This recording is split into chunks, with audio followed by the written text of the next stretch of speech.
All right, let's talk about 2026. Now, you might think it's all about the games, the scores, the athletes, but there's this whole other story playing out, and it's happening right in your kitchen, on your couch, every time you open a delivery app.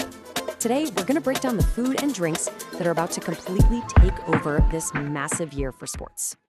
So, first things first, let's just get our heads around how huge 2026 is going to be. I mean, this isn't just one big event. It's a total onslaught of them, back to back to back. You've got the Super Bowl and the Winter Olympics happening in the very same month. Then, boom, the World Baseball Classic. And to top it all off, the biggest FIFA World Cup in history, spread across 3 different countries. We're talking about a global fan frenzy like we've never seen before. So, what's the big deal? I mean, why should you care? What could a soccer match in Mexico City possibly have to do with the wings you order from your couch? Well, it turns out it has everything to do with it. It's about to change what you eat, what you drink, and even how you get it. You see, a calendar packed this tightly with mega events creates something totally new. It's like a live, worldwide flavor laboratory. For food and drink brands, this is the ultimate playground to test out new ideas, see what catches on, and then, if it's a hit, take it global instantly. And they're really zeroing in on 3 key things. First, coming up with some pretty wild new flavors. Second, figuring out how to connect with fans in, say, North America and Asia who celebrate in totally different ways. And third, they're getting really good at this marketing strategy called OMO, which stands for Online Merge Offline. Don't worry, we'll get to what that means in a minute. Okay, so let's get to the good stuff, the food. We're going to dive into 3 huge trends that are popping up because of this global sports fest. And trust me, they're about to completely change what a game day menu even means. Trend number 1, and honestly, this might be the biggest of them all, is the rise of Swicy. Yep, you heard that right. That perfect mix of sweet and spicy. It's been kind of a niche thing in K-food for a little while, but 2026, that's the year it officially blows up and goes totally mainstream. Everywhere. And if you're wondering just how big this is, get this.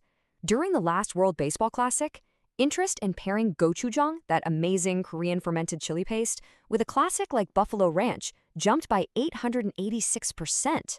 No, that's not a typo. It just proves people are dying for their favorite foods, but with a bold, new international kick. And it's not just gochujang. Hot honey wings, they're seeing a 42% jump in buzz on social media. Over at the Olympic test kitchens, they're finding that these Thai-Canadian-inspired sweet and tangy flavors are a huge hit. The Swicy revolution is definitely here. Now, this is really interesting. This shows us the second major trend perfectly. Over half, 56%, of sports fans are now choosing non-alcoholic drinks during games. The whole wellness thing, it has officially crashed the party and the tailgate. And we're not talking about just a backup option anymore. This isn't an afterthought.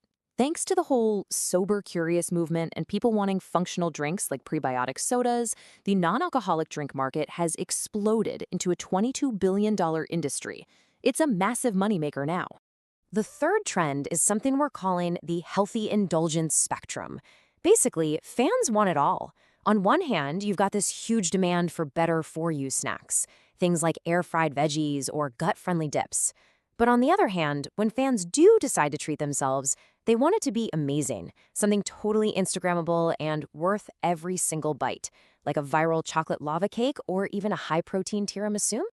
So with all these new food trends, let's look at how brands are getting really smart about turning all that stadium excitement into an instant sale. Believe me, it goes way beyond just a simple TV ad during the game. And the real secret weapon here is that strategy I mentioned, OMO, Online Merge Offline. All it really means is building a super smooth bridge from what you see online, an ad, a social post, to a real-world purchase, like ordering on a delivery app. It basically closes the gap between seeing something you want and actually getting it. And this shows you just how brilliantly it works. So picture this. You're watching the Olympics on your smart TV. An ad pops up. You glance down at the bag of chips in your lap, and there's a QR code. You scan it, and bam, an instant deal for a snack bundle shows up on your delivery app. That right there, that's OMO. It's easy, it's immediate, and it's incredibly effective. But OMO is just one piece of the puzzle. The whole digital playbook is changing. Brands are now turning quick ads into these long, evolving stories on social media. They're building whole worlds across platforms like Netflix and podcasts just to meet fans where they are. And get this, they're seeing a 66% higher return on their investment by using real-time data to serve ads to hungry viewers on their smart TVs. So, here's the most important parts. None of this works, not the flavors, not the marketing, if you don't get the culture. The smartest brands know that game day isn't just about the food. It's a ritual. And those rituals look completely different all over the world. And this just lays it out so clearly. In North America, game day is often this all-day tailgate, right? It's about grazing on bold, easy-to-carry dips. But in a lot of Asian countries, because of the time difference, the games are on late at night. So it's more about a watch party with big, warming, family-style dishes that everyone can share. You just can't have a one-size-fits-all menu. It'll never work. But when a brand nails this, a local tradition can absolutely explode onto the global scene. The Milano Cortina Olympics, they're poised to make Italian aperitivo boards a thing for fans everywhere. At the World Baseball Classic in Miami, the Cuban sandwich has become the thing to eat. When you tap into those authentic, local food moments, you build some seriously powerful fan loyalty. Okay, let's put it all together. With all these new flavors, these new strategies, and these cultural deep dives, how are brands actually going to know if they're winning? What does success even look like in 2026?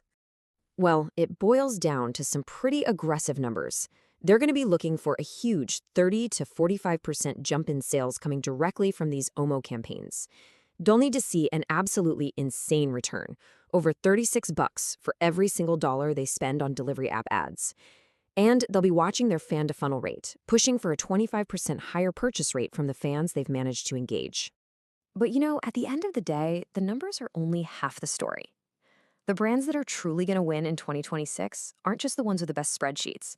They'll be the ones who get that sports at their very core are about passion. They're about connection. Success is about leading with emotion. So as we all look ahead to this absolutely incredible year of sports, the final question isn't really about flavors or marketing funnels. It's about something bigger. Are you just building a business on clicks? Or are you trying to build a lasting one based on a genuine human connection? Because in the end, that's the only thing that really matters.